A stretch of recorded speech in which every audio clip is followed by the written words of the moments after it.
Moi, ce que je voudrais, c'est qu'on construise un mur énorme, un mur qui monte jusqu'au ciel, et que derrière ce mur, ils soient chez eux et qu'ils fassent ce qu'ils veulent. Tout ce que je voudrais, c'est qu'on arrête de sacrifier nos enfants. Qu'on arrête de fourrer dans le crâne des Arabes que pour exister, il faut mourir. Dans celui des Juifs, que le monde entier veut leur mort. Et qu'il faut qu'ils tuent pour ne pas être tués. Ce mur qui va jusqu'au ciel, les 500 000 colons qui sont de l'autre côté, vous en faites quoi? Alors là, les colons, c'est pas mon problème. Mais vers où voulez-vous conduire le peuple juif? Où est l'intelligence du peuple juif? Où se cache l'esprit juif, les valeurs juives? Dans la high-tech? Dans les armes sophistiquées? Dans la bulle spéculative? Ne me confondez pas avec Netanyahou, je vous en supplie. Il ne me représente pas. C'est pourtant ce qu'il prétend. Je ne suis pas israélien. Mais vous êtes juif! Vous essentialisez notre discussion.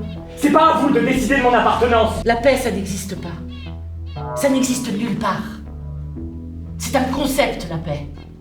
Et les Juifs sont très forts pour les concepts. Mais si vous admettez avec moi que la judéité ne se réduit pas à la religion, que c'est avant tout une identité. Une culture. Va pour culture. Non mais c'est pas la même chose, une culture ça se partage, pas une identité. C'est dans l'intérêt des Israéliens de nous réduire à une entité homogène. Nous ne sommes pas une entité, nous sommes un peuple, multiple, contradictoire, multicolore. Avec ma famille, nous étions allés rendre visite à ma sœur aînée qui fait ses études à Berlin. C'était dans un Biergarten, une sorte de fête. On buvait de la bière. Des gens assez jeunes, assis à la même table que nous, discutaient ensemble en anglais. Tout à coup, l'un d'entre eux, qui nous avait sans doute entendu parler en arabe, nous demande en arabe notre pot de moutarde. Et ses copains nous disent merci en hébreu. Du coup, on a commencé à discuter. On parlait en anglais, en arabe, en hébreu. Personne ne savait qui était juif, qui était chrétien, qui était musulman. Mais ce qui était sûr, c'est que nous venions tous de Palestine. Enfin, Israël. Qu'est-ce qui te plaît tant, alors, à Jérusalem? Les rues. Cette ville est extraordinaire, magnifique, superbe. On y respire quelque chose d'unique. C'est léger et dense en même temps. Et la tension, la violence? Cette brutalité, comme pour moi ce matin avec le taxi? Il faut pas t'en émouvoir, c'est une forme d'amour. Une forme d'amour? Il m'a craché dessus, le mec. Il avait envie de toi. Il voulait faire le chemin avec toi, mais il pouvait pas le faire pour rien. Moi, j'aime la frontière. C'est là que ça se passe, bordel. C'est sur la frontière qu'on fait la guerre. Et c'est aussi sur la frontière qu'on fait la paix. J'ai peur de moi-même. Plus le temps passe, plus l'extrémisme me guette. Je déteste ça.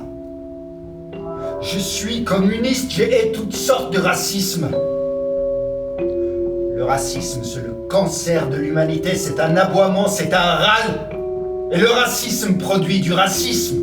La Palestine est notre pays depuis toujours et pour toujours. Ils sont venus de l'étranger pour nous le prendre et je ne veux pas le partager, c'est clair? Ich glaube, die Welt ist seit Auschwitz kaputt. Und solange wir nicht bedenken, was dort wirklich passiert ist, wird sie es auch bleiben. En Israël-Palestine, il n'y a que deux possibilités, Shakespeare ou Tchekhov. C'est-à-dire? Chez Shakespeare, il y a un vainqueur, un vaincu, des dizaines de milliers de morts. Chez Tchekhov, il n'y a ni vainqueur ni vaincu. Tout le monde est bougon. Tout le monde a dû renoncer à son idéal. Mais tout le monde est vivant. Und wenn wir heute, um zu überleben, die arabische Bevölkerung in den besetzten Gebieten unterdrücken müssen, wenn diese Unterdrückung unabdingbar wird für das Überleben des Staates Israels, dann macht das Überleben einfach keinen Sinn. Und der zu zahlende Preis ist zu hoch.